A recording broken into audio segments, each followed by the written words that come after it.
We're going to look at being able to keep the neutral spine in position when we're in our supine moves, ways to help us do that, and also some challenges to progress that a little further. So come and lie onto your back. Take a moment just to find that neutral spine. You're going to create a few pelvic tilts so that you feel very aware of the pubic bone, hip bone and rib cage alignment being in place. You'll have that softness underneath your back and the light weight underneath your feet in this position here. We're going to start with lateral breathing. So I want you to bring your middle fingers together and place them on top of your rib cage here. As you breathe in, you're going to expand the rib cage without changing the lumbar spine position. The fingers will pull apart. As you exhale, contract the rib cage and feel the muscles coming together and the fingers joining back up again. Inhale here, filling the underside of the mat with your rib cage, and exhale, contracting the muscles in between the rib cage to return to the starting position. Inhale and exhale. Start to draw all of the belly muscles in here, drawing up through the pelvic floor at the same time. Inhale and exhale, really driving through these abdominals, pulling the waistline in tight, tying the hips together, tying that zip up through the pelvic floor too. Okay, so now you know you've got your wonderful connection with your belly muscles here. You know that you're remaining in your neutral spine position. We're going to create some challenge with that. I'll bring my hands out to the side just so you can see the pelvis. We're going to do clock faces. So picture your belly is really a clock, with your belly button being the center of the hands. You're going to imagine there's a marble running along the outside line of the clock, and you're going to just see if you can tilt the pelvis in that circular motion to let that marble roll around and return. So you inhale to start the circle and exhale to finish, trying to close the move down into as small a space as possible. So it's really only covering the area between the base of the pelvis, so between the tailbone and the base of the rib cage there. That's the only part of your back that you should really feel lowering and lifting here. So okay, in order to maintain our neutral spine in supine, we have to be able to fix it firmly in place. But to make sure that we're even, that means being really aware of the muscles that are doing that for us. And this clock face move here helps us. Just focusing on these muscles. It's also mobilizing through the spine, which is going to help us then be aware of when the spine moves or not. So we'll do one last one here and we can pause there. That's it. You can relax, find your neutral spine again. And we're going to come into single knee folds now. So I'll return the hands, pulling the fingers towards the heels, dropping the shoulders low. We're going to inhale here, and as we exhale, we'll gently lift one leg from the floor. The knee will come directly up above the hip. And we inhale to lower it back down again and change on to the other side. Think of the lateral breath here.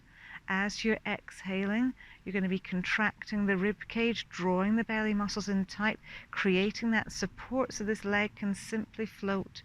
And as you inhale, you're letting the rib cage widen out through the mat as you return the leg. So exhale to lift and inhale to lower.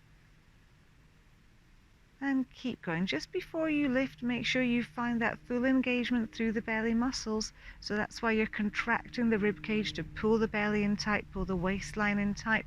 So you always maintain that neutrality through the pelvis and through the hips.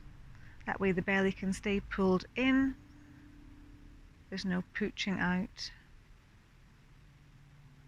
And the shoulders can stay relaxed. We'll keep going, lifting into that single knee fold, 90-degree bend at the knee here. And one last one here. So all of these moves now designed to help challenge your stability and neutral spine here. Just check in with your pelvis, with your rib cage? Did you manage to maintain the same position all the way through? If not, adjust, find your perfect position before we progress on. We're going to come into a double knee fold now. So we inhale to prepare, we exhale to lift one leg up, we inhale here, then we're going to exhale to lift the other leg from the floor. That lumbar spine has to stay in its just neutral lifted position.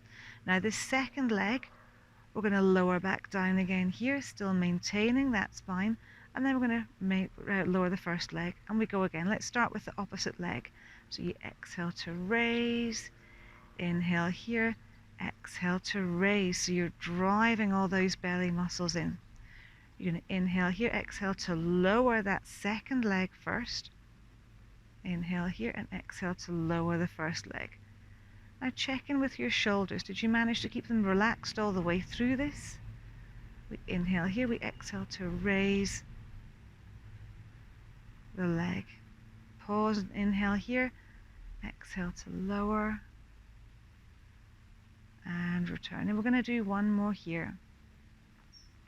So we're just creating slightly bigger challenges for that lumbar spine position.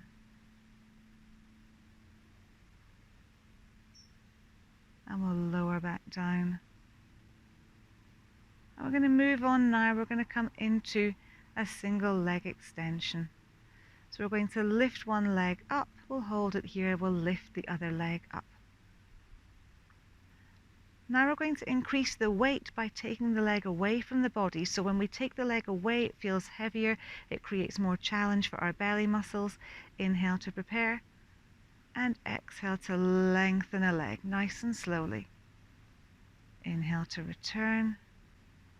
And exhale to lengthen the other leg, the opposite leg. Now we want the toes to stay more or less in line here. So as you're lengthening a leg away, we want to imagine that we're extending it underneath a coffee table. It's not coming high. As you take the leg away, we're increasing that challenge through the belly muscles in order to hold that torso still. So you find yourself more inclined to want to arch through the back here, but that's when we have to pull in with these belly muscles to make sure the torso can stay lengthened. Just focus on that breath again, exhaling to extend, inhaling to return. Try and relax the shoulders and the upper body. Exhale to extend. And inhale to return. We'll do one last one here. And we've got one final move here to do. We're going to do a crisscross move. We're interlocking the hands in behind the back of the head. And although we're going to be doing an oblique move, we're still keeping the lumbar spine in place. So although we're lifting into a chest lift, we're not pressing the lower back down, which would change the knee position. The knee's still staying on top of the hips here. The head is heavy in the hands.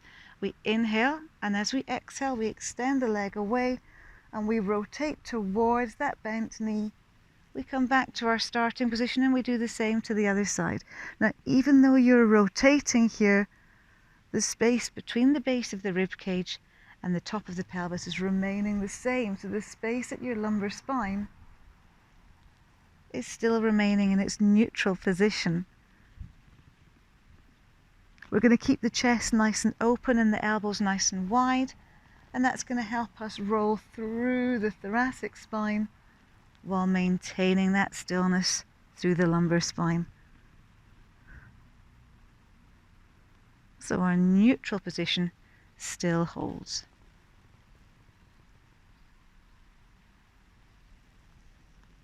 And we'll do one final one here.